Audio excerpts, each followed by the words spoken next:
বন্ধুরা, আমি আজকে আসছি পীরগঞ্জের একটি আলুর বিশাল বড় প্রজেক্টে, যেখানে কৃষকরা এখানে পুরো মাঠ জুড়ে শুধু আলু আর আলু দেখতে পাবেন, এখানে অন্য কিছু নেই।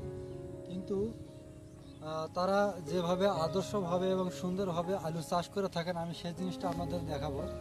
যে এখানে একটু দেখাই যে এই ভাই আমাদের হলো আলুতে মাটি কাটা দিচ্ছে, মানে মাটি যেটা আমরা কুদাল দিয়ে যেটা করি, সেটা কুদাল দিয়ে করলে আমাদের কি ক্ষতি হয় কাছে আসে। এই যে এই পাশে যদি আমরা এখানে যদি কুদাল দিতাম, তাহলে এখানে অর্ধেক মাটি কাটা যেত এবং এখানে অর্ধেক মাটি কাটা যেত, এবং এই শিকড়টা অনেকখানি নষ্ট হয়ে যেত। এবং এই শিকড় নষ্ট হওয়ার কারণে আমাদের এখানে একটা সমস্যা হতো, সেটা হলো ব্যাকটেরিয়া বা শিকড় যে ছত্রাকজনিত যে সমস্যাগুলো আছে, এগুলো গাছে প্রবেশ করত। কিন্তু আপনারা দেখুন যে এবার এই জিনিসটা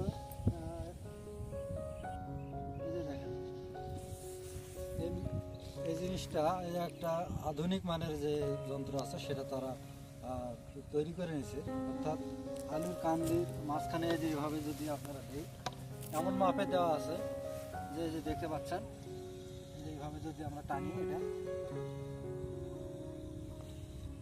এখানে দেখেন শুধু আপনার যে নিচের জায়গাটুকু আছে, সেই নিচের জায়গাটুকু আপনার মাটিটা উঠতেছে।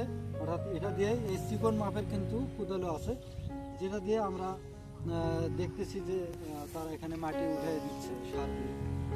এইভাবে যদি আমরা কাজটা করি, সেক্ষেত্রে দেখা যাবে যে আসলে এই কাজটা খুব ভালো মানের এবং আদর্শ মানের হচ্ছে, যে কোনো শিকড় নষ্ট হয়ে এই কাজগুলো হচ্ছে।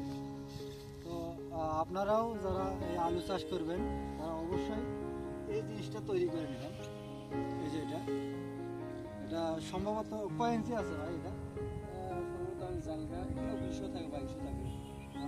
মানে মানে এই পাশের প্রস্তটা যদি বলতেন, এটা মানে আমার জানার মতো এটা 6 ইঞ্চির মতো আছে।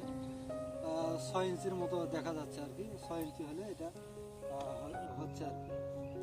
এইভাবে আপনারাও এটা নিয়ে তৈরি করে নিয়ে আপনারা এই আলুর যে কাজটা আছে সেটা করবেন, এবং এটা একটা আদর্শ মানের কাজ, যেটা শিকড় নষ্ট না হয় এবং শিকড়ে যে ব্যাকটেরিয়ার প্রভাবটা পড়ে সেটা পড়বে। ধন্যবাদ। আসসালামু আলাইকুম।